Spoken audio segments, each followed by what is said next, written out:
J'ai acheté ce Merlin éclateur 3,7 kg en fer forgé français d'une valeur initiale de 65€ sur Le Bon Coin pour juste 15€.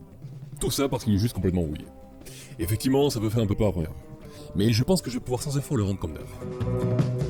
Je commence tout simplement par une petite douche sous l'eau claire en frottant un petit peu avec une brosse métallique. Ça permet d'enlever le plus gros et de bien laisser le métal à nu, afin que le produit agisse bien. En parlant du produit, je ne vais pas forcément rentrer dans les détails, mais en gros pour retirer le plus facilement l'oxyde de fer, la rouille, il nous faut de l'acidité. Le pH le plus bas que j'ai chez moi là, c'est de l'acide citrique. 2.2 pour être précis. Juste en dessous du vinaigre avec son 3. Je vous laisserai en description 2 vidéos en anglais expliquant plus précisément comment chimiquement la rouille est éliminée. Bon, pour ce qui est des quantités, pas besoin de précis. Hein. De toute façon, s'il y a un trou, les cristaux pourront pas le dissoudre. Donc, une bonne poignée, ça fera l'affaire. Hein. Et puis, je pourrais toujours en remettre si besoin. Par contre, je mélange bien pour bien dissoudre tous les cristaux et je laisse reposer toute la nuit. 12 heures après, on se rend bien compte que le plus gros a été enlevé. Du coup, on se remet à brosser pour enlever ce qui s'est déroché.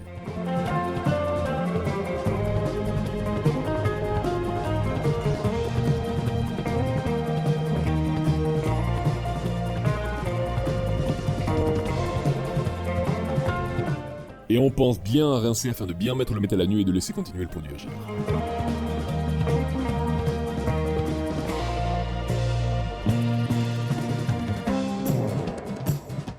Et on le remet à tremper une deuxième fois toute la nuit en remuant bien.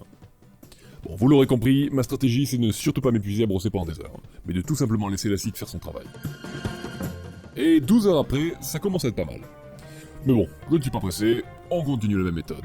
Je brosse rapidement pour enlever ce qui s'est décroché, je rince bien pour bien laisser le métal à nu, tout ça pour être sûr que l'acide agisse bien. Enfin bref, je pense qu'à force vous avez bien compris.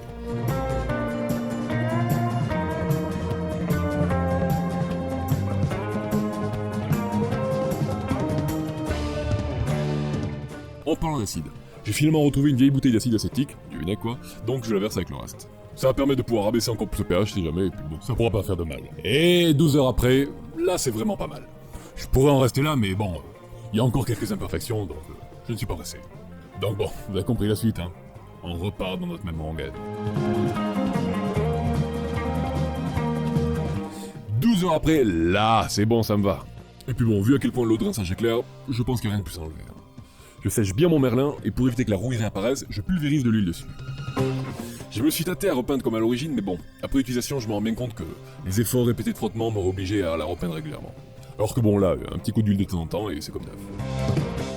Bon, j'espère que cette courte vidéo vous a plu, n'hésitez pas à mettre un j'aime, et si vous ne voulez surtout pas manquer les prochaines vidéos, abonnez-vous, et surtout, récupérez bien.